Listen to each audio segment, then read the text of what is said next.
ঈদের টানা 10 দিনের ছুটিতে সুনামগঞ্জের পর্যটন কেন্দ্রগুলোতে মানুষের ঢল নেমেছে।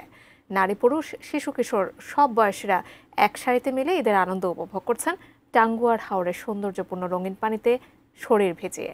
সেখানকার খবর জানাতে সরাসরি যুক্ত হচ্ছে আমাদের প্রতিনিধি মেহেদী হাসানের সঙ্গে। মেহেদী, ঈদকে কেন্দ্র করে আসলে মানুষের সমাগম কেমন দেখতে পাচ্ছেন পর্যটন কেন্দ্রগুলোতে? সুনামগঞ্জ হাওর অঞ্চল, এবং আপনি জানেন যে সুনামগঞ্জে বেশ কয়েকটি পর্যটন স্পট রয়েছে। এর মধ্যে সবচেয়ে অন্যতম সেটি হচ্ছে টাঙ্গুয়ার হাওর।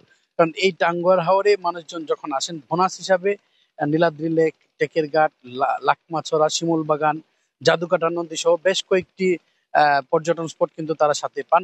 যার কারণে এখন দেশের সবচেয়ে জনপ্রিয় পর্যটন স্পট টাঙ্গুয়ার হাওর হিসেবে হাওর টাঙ্গুয়ার হাওর আসলে পরিচিত। এবং এইখান ঈদের ঈদের দিন থেকেই কিন্তু সুনামগঞ্জে মানুষের পর্যটকদের ঢল নামছে। আজকেও আপনি দেখতে পাচ্ছেন, আমি এই মুহূর্তে আছি একটি হাউস বোটে।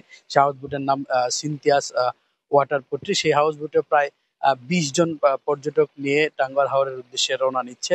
এবং এরকম প্রায় সুনামগঞ্জের হাওরে প্রায় 200 থেকে 250 হাউস বোট সুনামগঞ্জে চলাচল করে। এবং এই প্রতিদিনই তারা কিন্তু সুনামগঞ্জের বিভিন্ন ঘাট থেকে রিভার ভিউ লঞ্চ ঘাট, সাহেববাড়ি ঘাট এবং ওয়েজখালী ঘাট, প্রায় বেশ কয়েকটি জায়গা থেকে সুনামগঞ্জের তারা এই পর্যটকদের নিয়ে টাঙ্গুয়ার হাওরে যায় এবং ওখানে ঘুরে পরে পরের দিন তারা সুনামগঞ্জে আবার নিয়ে আসে।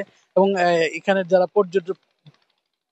পর্যটকরা আছেন তারাও কিন্তু এই হাউস বোটে ঘুরে তারা আনন্দ পাচ্ছেন। তো এই ছিল আমার কাছে সুনামগঞ্জ থেকে এই টাঙ্গুয়ার হাওরের সর্বশেষ তথ্য।